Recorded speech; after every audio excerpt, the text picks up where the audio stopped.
Magandang tanghali po. Magandang hapon po. Magandang hapon na. You know? I can now speak in Tagalog. Because I mean, well, you guys understand, right? A little bit. Okay. I'd like to greet you a happy new year, right? I hope and pray that you have a blessed and an amazing new year before us, right? But, you know, things happen for a change. 2025, like we, what do you call it? Enter 2025 with high hopes, right? And all our dreams lifted up. And now California is burning, you know? LA is burning. So, it's not a time for us to be afraid, but it's a reminder for us, okay? That God is very much in control. We do not know what we expect in this 2025 because we have this early salvo of disaster, right? But then again, you know, as we are reminded by the songs, right? We are very much secure in the hands of our Lord. Right? Very few of us, but you know, there will come a time one day when we will all worship the Lord. Okay? It's going to be a multitude. Okay? It's not just us here. But it's going to be a multitude of believers who will be gathered in one place and we will all there be worshiping the Lord. What we have right now is it's a practice. Okay? Of what will happen and what will take place before us. Right? Now we mention Jesus, the name of Jesus. But there will come a time one day when we will all be gathered and we will see Jesus standing before us.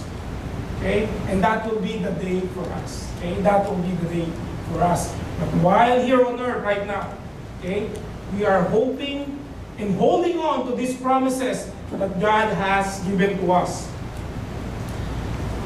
My topic, the topic this afternoon is about keys to victory. Okay? A new beginning, a greater challenge. Because we are starting a new year, and a lot of people may be starting their university or they're starting their colleges. A lot of people are starting something new, maybe a business or something like that. And now, the scripture is giving us, okay, on how to be victorious over life before us. Okay? So if you have your Bible with you, okay, turn to Joshua chapter 1.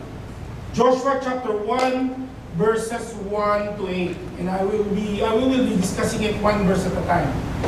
And before that, let us come to the Lord in prayer. Our Father, God in heaven, we come before you, Lord, thanking you, God, for this day, for this year that you have given to all of us. And we are looking forward, Father God, for your presence, for your guidance, for your protection all throughout the year. May you continuously be upon us, Father God. Speak to us and equip us, Lord, with skills and talents that we may be able to do the things, Father God, that you have called us to do. And Father in heaven, we would like to lift up to you, Lord, the preaching of your word. I pray, God, that you will speak to each and every one of us, that you will hide me at the back of the cross, that in our midst, Jesus Christ and Him alone, our Lord God and Savior, be lifted up and glorified. So we pray all these things in His name. Amen and amen. New Year signifies a new beginning, a new challenge. It gives us a fresh hope, knowing that we can start anew, we can start afresh. Right? We can face this year smarter, more knowledgeable than the previous year. Now as we continue to adjust our lives and rearrange priorities, we need to remember that our God is very much in control. Okay? Whatever we are facing right now, whatever challenges, whatever problems we are facing right now, we need to be reminded that our God is very much in control. And He is seated on the throne. He wasn't caught off guard or surprised by any struggles that we are facing. And as He allows these challenges in our lives, my hope and prayer is that we cling closer to our Savior and that these challenges will make us a better follower of our Lord, God and Savior, Jesus Christ. I hope and pray that these challenges will cause us to cling closer to Him. Not to be disappointed, not to be frustrated with Him on why He keeps these challenges, these problems before us. But as He allows it in our lives, my hope and prayer is that we continue on clinging to the Lord. Okay? This afternoon, we will look into a chapter in the life of Joshua, as God has established him to lead Israel after the death of Moses. Now, he has this difficult task of leading Israel to claim the land promised by God to his ancestors. Remember, God has chosen Moses to deliver Israel out of Egypt, the prince of Egypt. And now Moses died and he was taken by the Lord. Joshua has no choice but to lead Israel, okay, from the desert going into the promised land. He will face new challenges, new opportunities, and just like us, as we face this new year, there will be challenges. There will be opportunities as well. It is therefore but wise to study the book of Joshua and learn the principles derived from his experiences that gave him victory over their enemies and claimed the promises of God to Israel. Okay, so follow with me as we look into Joshua chapter 1 verses 1 to 8. The title of this message is A New Beginning, A Greater Challenge. Now, what are the keys to victory? Okay, what are the keys to victory? So I have given 4 things. I have listed 4 things that will give us, okay, the wisdom and the knowledge on how to be victorious. Now, it was Moses whom God used to deliver the nation Israel from the slavery of Egypt. However, it is Joshua who will lead the nation to take possession of the land. So it's different responsibilities. It is indeed the sovereign God who will and planned, but it involves human responsibility in Joshua to follow and obey God's plan and claim the land that God has promised to his ancestors. Now, what I would like to discuss are the 4 principles that the scripture revealed to us that catapulted Joshua to have victory over their enemies and for the nation Israel to claim these promises. And I hope and pray that we will learn and apply these principles so that we too may be victorious over the challenges that God has placed before us. Now, you see, these challenges are limitless. Okay? These challenges are limitless. It is not limited to simple problem, but it could be longer problem. Remember, Joshua has the task of leading Israel, the nation Israel, to claim that land. Okay? Now, this is not just a day trip or a trip to the Holy Land, what we have right now. What matters here is life and death. Okay? What matters here is life and death. So what problems do you face right now? Is it money? Is it job? Is it resources? We have to remember that Joshua is facing life and death. So this is not just a walk in the park or a stroll in the garden or a trip to Holy Land with this, excursion type. No. This is life and death. If Joshua failed to deliver Israel or bring Israel to the promised land, then they will have no place to stay. Okay? So, what are these principles? Okay, 4 things. First one is, there you go. Make sure, principle number 1, make sure it is God who speaks. Okay, in your life, make sure it is God who speaks. Not the one from TikTok. Okay? Not the one from Facebook. Not the one from the pastor itself. Okay? But you make sure that it is God who speaks to you. Okay, verse 1 says, after the death of Moses, the Lord's servant, the Lord spoke to Joshua, son of Nun, Moses' assistant. It was not a dream, okay? It is not a vision. Although God can speak to us in a dream like what He did to Joseph, or He can speak to us through a vision like what He did to Apostle Peter, God has spoken to Moses like a man speaks to another man. This time, it is Joshua's turn to lead and receive instruction directly from the Lord. Okay? You make sure that what you are doing or what we are doing right now is coming from the Lord. God has physically manifested His presence, that Moses and Joshua and the whole Israel know that it is God who is speaking to them. We need to be sure of the source of information. Okay, very important. We need to make sure our source of information before we venture into something special or critical. We need to be sure the authenticity and the legitimacy of the source. We should not render to another what belongs to God. In the same way, we should not declare those that are not from Him. In this case, the message is from God. Joshua was not hallucinating. He was not pushing his own agenda. So whenever we receive an instruction or will make a decision, we need to seek the wisdom of God. We need to seek the Word of God, consider the advice of godly men and women, and spend time speaking to God in prayer. Okay? Finding a partner in life, your spouse. You need to bring it to the Lord. Okay? I'm speaking with you. I'm speaking with you. Finding someone who will be with you for your life in this world. You need to make sure that it is led by God. Very important. I tell them to my kids, but eventually, of course, they will be the one who will be deciding. But as a parent, as a dad, it is my responsibility to tell them that you need to seek the Lord, okay? You need to seek the Lord in everything that you do. So you need to make sure that it is God who speaks to you, okay? Very important. Whether it's big or small, regardless of what.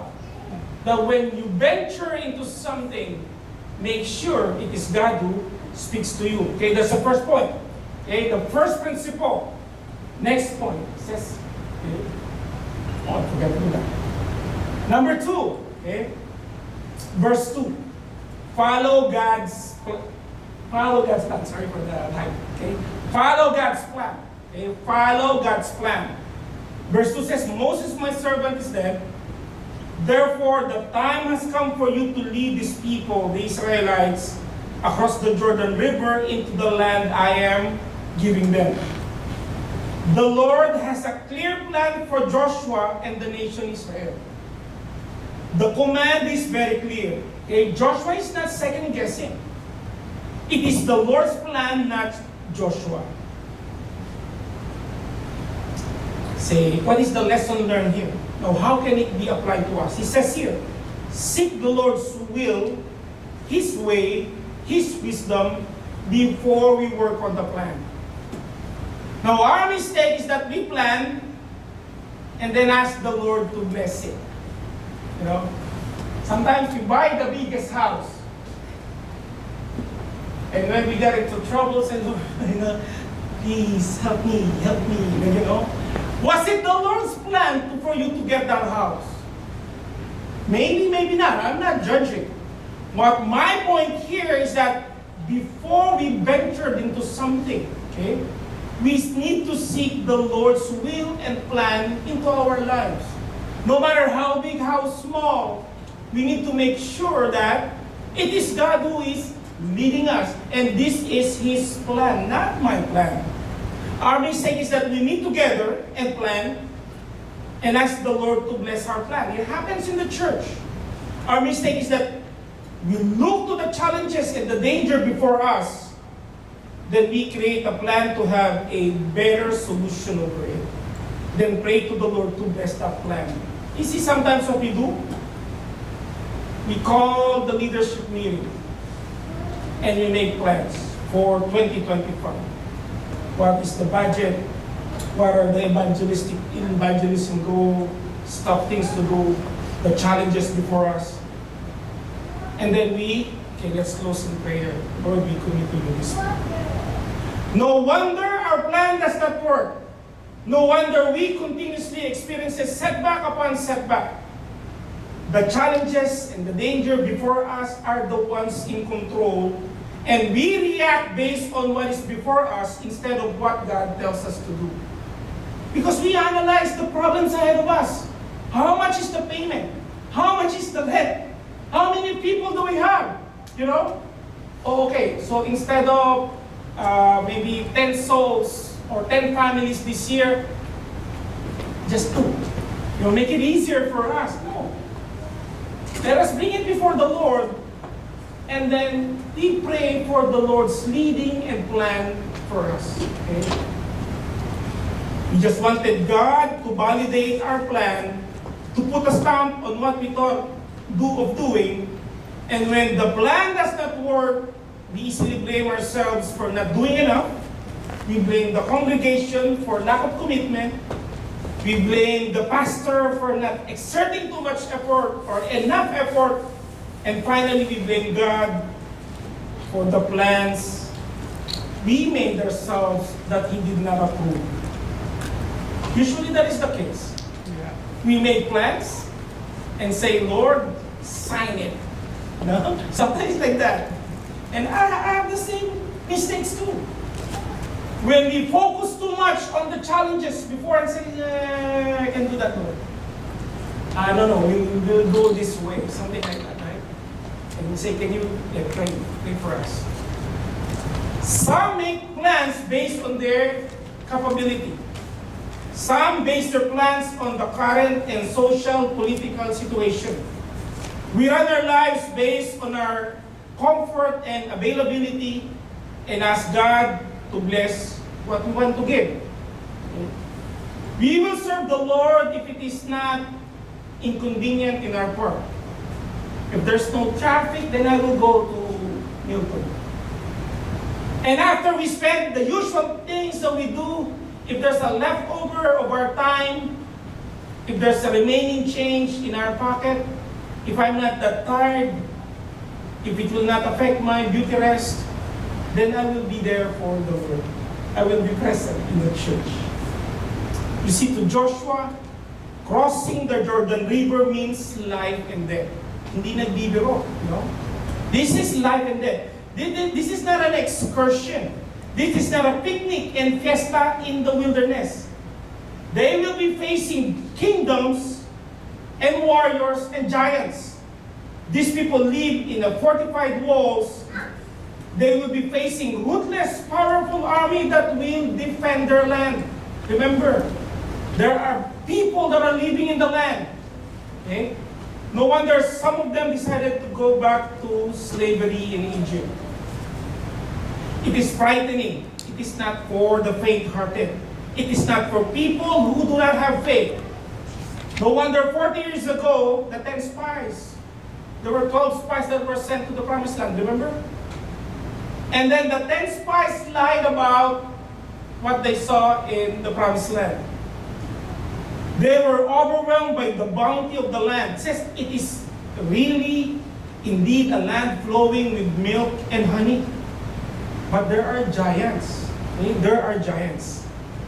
Okay, what is the scouting report? It says here. Okay, these are the scouting report of the 10. It says, verse 28. It says, but the people living there are powerful, and their towns are large and fortified. We even saw giants there, the descendants of Anak. Okay, the Amalekites live in the Negev. The Hittites, Jebusites, and Amorites lives in the hill country. The Canaanites live along the coast of the Mediterranean Sea and along the Jordan Valley. These are their enemies. These are the people, the nation that they will kick out from the promised land. Okay? There are giants. It is a very good land, but there are giants. Okay, now these 10 spies, well, what happened to them? They were not allowed by God to enter the promised land because they disobeyed. The whole nation, the whole generation at that time above 18 years old, failed to enter the promised land. God has eradicated the whole generation. Why? Because of their disobedience to follow what God has told them to do. Possess the promised land. Now, there are only 2 people that entered the promised land. Give me one. Well, Joshua is number 1. Number 2 is? Caleb. Right? So, among the 12 spies, those 2 were faithful to the Lord. It is a good topic, to say, what happened? They say no. Before God, they are giants before us. But before God, when you compare them to the power of God, they are what? Grasshoppers, right? Let's attack them. The confidence of Joshua and Caleb. Now, why? Because Joshua and Caleb is very much secure that the plan comes from God. They had this audacity, the strength to say, let's go for it. Giants, yes, who cares about giants? But before God, these giants are grasshoppers. Now, this is the question, okay? What giants are you facing that cause you to shrink on what God has planned for you to do? Okay? What giants are you facing right now that causes you to shrink on what God has planned for you to do? Okay? Ano-anong mga higante, ano-anong mga pagsubok before you right now that you say, this is too much for me. Lord, I am not gonna do it. This is way too much for me.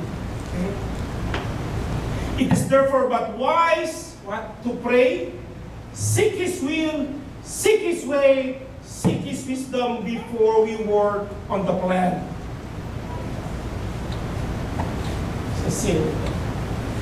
Okay. Psalms 5:8 says, lead me in the right path, O Lord, or my enemies will conquer me. Make your way plain for me to follow. And we can request that. Oh, is that possible? Yes. We can come before God and say, Lord, could you make it simpler, for me to understand? I do not know. I have no idea. Can you make it simpler for me? Can you make your way plain for me to follow? Okay? It says here, we need to put a distinction before our personal desire and the Lord's will that are clearly stated in the Scripture, in the Bible. The Lord Jesus Christ, on the night before His crucifixion, agonizes the things that will take and eventually declare. What was the giant before the Lord? The cross. Okay? The cross. Some say the Lord is weak and weak. No. He's gonna face that cross. And He knows that He will suffer. That pain, the torture that He will endure. But He never backed down. No. I will go to that cross. Peter said, no, Lord. No. Get away from me. I will face that cross. Okay? That is why I was born. The Lord said, that is why I was born into this world. To take that cross. Why? Because without the cross, there is no forgiveness. Remember the song that we sing? When I see the cross. Okay? When I see that grave, I see Jesus. I would say, when I see that grave, I say it's only for 3 days. It's an empty grave. The Lord has risen for us. Okay? And the Lord is strong enough to say, I will face that cross. Now, what is the cross? What is the giant? Or what are the giants that we are facing this year? In Luke 22, verse 42, He says here, Father, okay, He says, Father, if you are willing, please take this cup of suffering away from me. He is suffering. Okay? He is suffering, yet I want your will to be done, not mine. Have you ever prayed with you perspire blood? You know, in your prayer, in your intimate prayer, you were seeking something like this.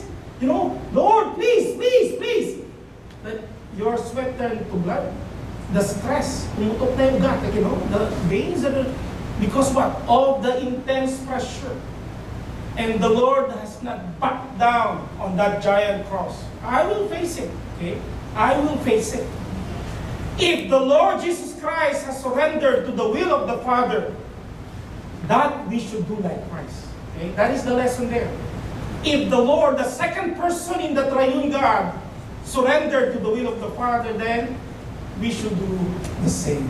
Okay? We should do the same.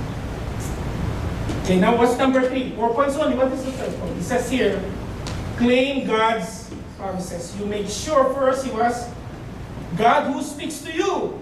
Second is what? You follow God's plan. And the third point is, since He has a plan, claim God's promises. Okay? You make sure it is promised to you by the Lord, okay? Not with your neighbor. Make sure it is your promises, okay? Given to you by the Lord. Says, verse 6 says, I promise you what I promised to Moses. Remember, it is God who is speaking to Joshua this time. And the Lord is talking, says, Joshua, I promise you what I promised to Moses. Wherever you set your foot, you will be on land I have given you. Now, what are these promises? The land, 3 things. The land, the victory, and His presence. Okay, we'll discuss it one at a time. The land. From the Negev wilderness, in the south to Lebanon, mountains in the north, from the Euphrates River in the east to the Mediterranean Sea in the west, including all the land of the Hittites. Okay? Now this promise is given to, specifically to Israel. What's next? The victory. It says, no one will be able to stand against you as long as I live. What a promise. You say, excel. You know, whenever, nobody will stand against you. You know, tapang mo nun, you know, nobody will stand against you. As long as you live, nobody will be able to defeat you. Wow, right? Wow. Okay? Giants, who cares about the giants? My God is bigger. Okay, you know? It says here. It says, His presence. He says, for I will be with you as I was with Moses. I will not fail you or abandon you.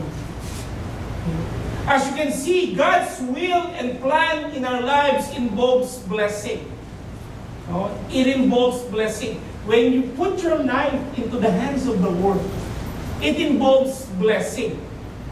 It's not just, you know, I'm giving, I'm spending my afternoon, Sunday afternoon in this church. I'm giving a portion of whatever. No. When you give your life to the Lord, it involves blessing. It involves victories. It clearly specified His presence in our lives. The promised land is not for us because it is specifically for the nation Israel. But we have a promise. The promise we have is found in Matthew chapter 5, verse 5. It said, blessed are the meek, for they will inherit the earth. Wow, the whole earth. Okay? In Revelation 21, verse 1, then I saw a new heaven and a new earth. Okay? We will not be staying in heaven forever because God will restore planet Earth. There will be a new heaven and a new earth for us to dwell in. The promise of victory and His presence abiding in us is given to us through our Lord Jesus Christ. It says here, what is the victory?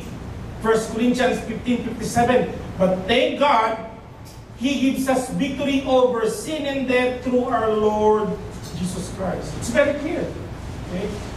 Victory over sin and death through our Lord Jesus Christ. It doesn't say any religion. Did it say any religion? Do you see any religion here? 1 Corinthians 15:57? Nothing. Okay?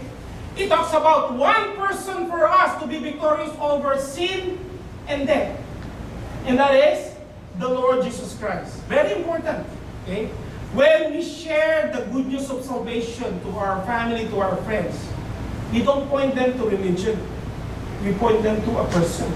And 1 Corinthians 15:57 is specifically stating that we can gain victory over sin and death because of our Lord Jesus Christ. Okay, that we should say the same thing too. Matthew 28:20 says, and sure of this, now the Lord is talking, I am with you always, even to the end of the age. Once this age is over, I still will be with you. Okay? Hebrews 13:5, he says, I will never leave you, I will never fail you, I will not abandon you. Hebrews 13 verse 3. Okay. So what is the last point? The fourth principle. Now the fourth principle is take God's prescription. Okay, verse 6 to 8. The promise of land is given to Israel, but they need to cross over Egypt into the promised land. They need to leave behind always the gods they knew in Egypt, the lives they lived. They need to leave behind the slavery in Egypt to receive the freedom of living in the promised land. Now this is the picture of our journey. From being slave to sin to finding freedom in Christ.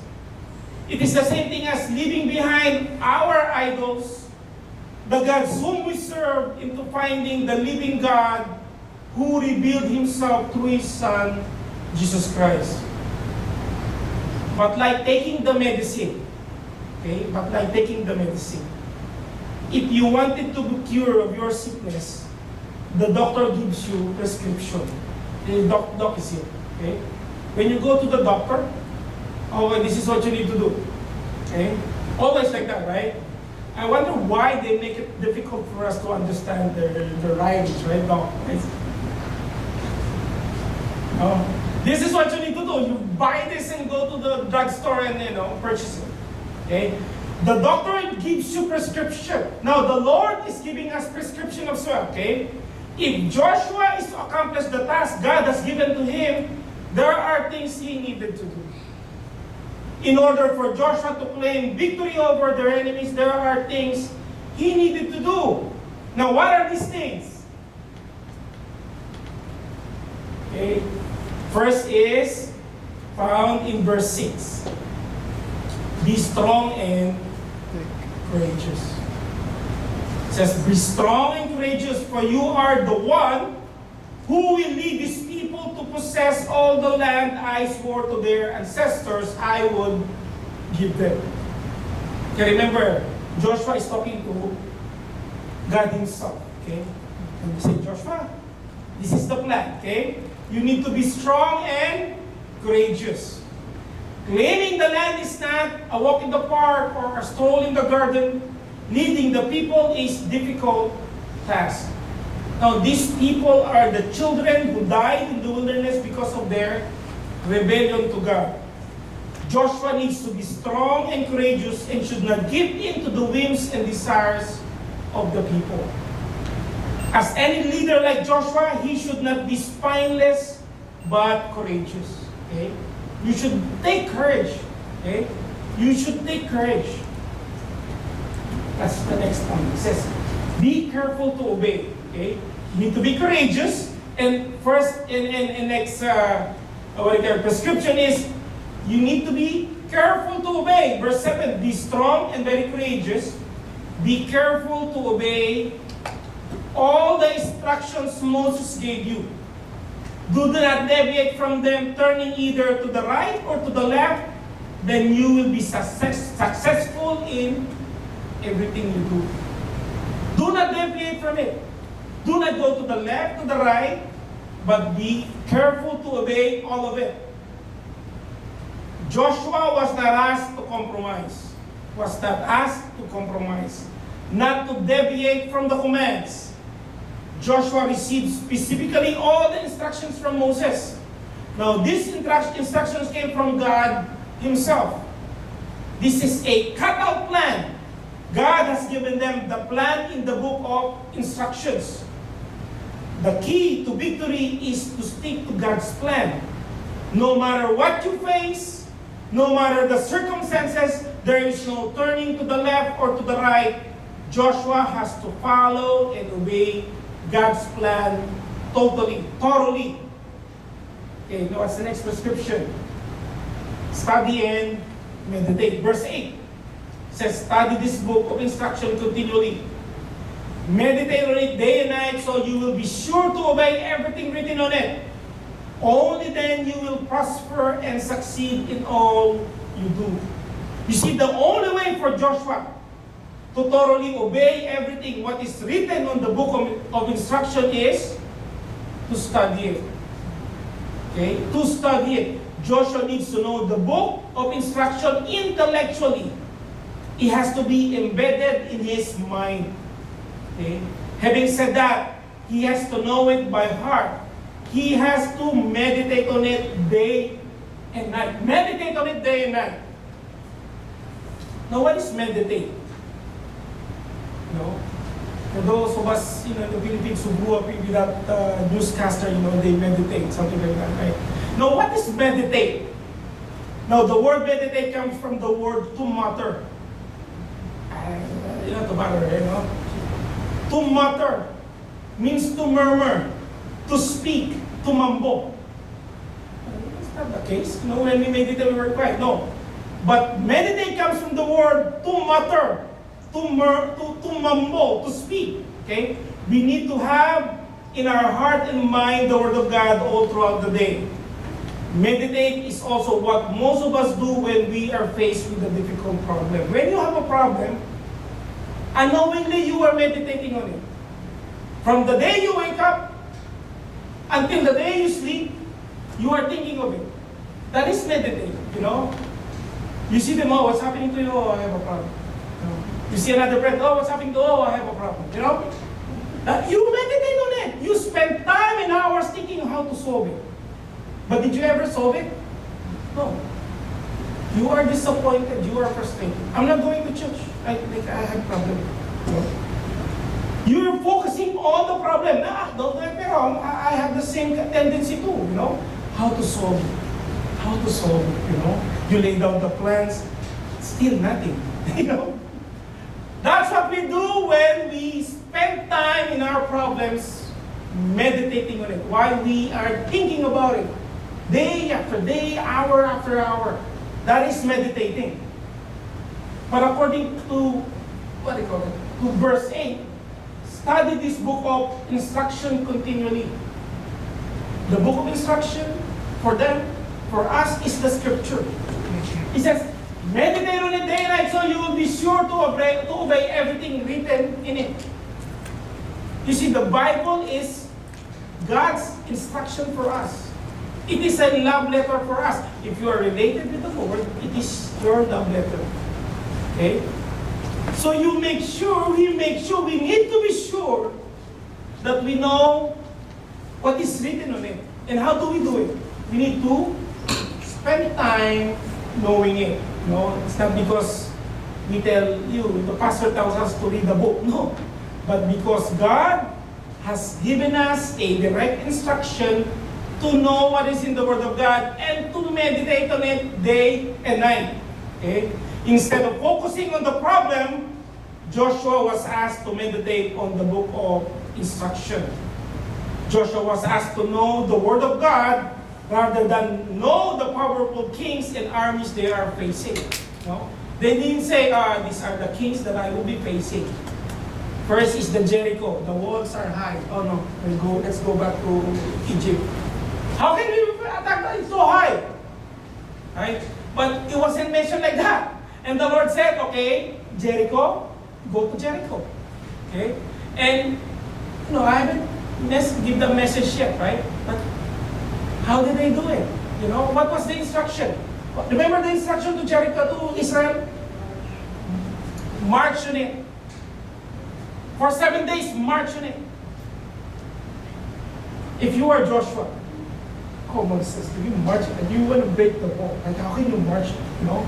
And sometimes God gives us solutions that are, it doesn't make sense, you know? Okay? For the wall to come down, we teach it to Sunday school, you know, and the walls can tumbling down, right? March on it. Circle it once every day. On the 7th day, circle it 7 times. You know what happened? The people of Jericho, on the first day, they were ready to attack. Although, they're marching, you know. The second day, let's wake up. By the 7th day, leave them alone. These guys are crazy. Leave them alone. And when the wall comes crashing down, they are not fully prepared to defend their position. Right? Most of them are still asleep. They will keep on marching. You know, they cannot break that wall, but because they have a bigger God. Because this instruction came from the Lord, we need to do it. Okay, we need to do it. So study and meditate the Word of God. If we spend more time meditating on the problems and the challenges we are facing, most likely it will melt our courage, will weaken us, and eventually lead us to compromise. That is why God has asked Joshua to study, meditate the Word of God, to prosper in everything that we do. In everything. Now to summarize. Okay? Says it.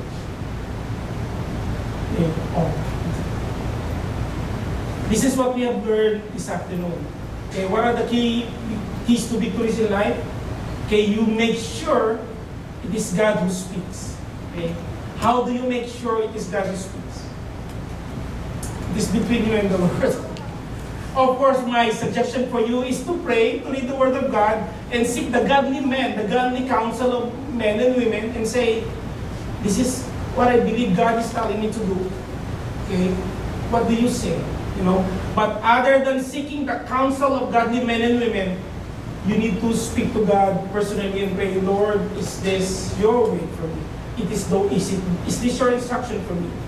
Next is follow God's plan. For sure. When He speaks to you, He will give you the plan. And then claim God's promises. Now, where do you get God's promises? From the Bible, okay? Read the Bible and claim the promises God has given to you, okay? And the last part is take God's prescription. What are His prescription? Be strong and courageous. You need to be careful to obey the Word of God. And finally, study and meditate the Word of God, okay? Simple plans, and yet Joshua has led the nation Israel to claim the promised land of Israel. Okay? It's a simple plan, but it solves the problem. Okay? It solves the problem. It gives them the land that was promised to their ancestors for many, many years. Okay? And I hope and pray that as we go through this 2025, okay, that we are very much in close contact, in close relationship, communion with our Lord. Okay? It's good to be in the church, but it's much, much better to be in close contact, intimacy with our Lord and Savior Jesus Christ. Let us come to the Lord in prayer. Our Father in heaven, Lord, we come before you, thanking you, God, for this day that you have made, this new year, Lord, that you have given to all of us. When we seek God for your presence, we seek God for your leading and guidance in every aspect, Father God, that we do. And I hope and pray, Lord, is that we may live our lives, we may hear your words, Father God, we may receive, Lord, the blessing, the provision, Lord, that you are giving to us. And that you will be with us all throughout 2025 to give you glory and honor that you very much deserve. Lord, we commit to you our lives. We entrust to you, Father God, everything. And we give up, Lord, the glory and honor to you as we pray all these things to our Father in heaven, through Jesus Christ, our Lord God and Savior. Amen. God bless you.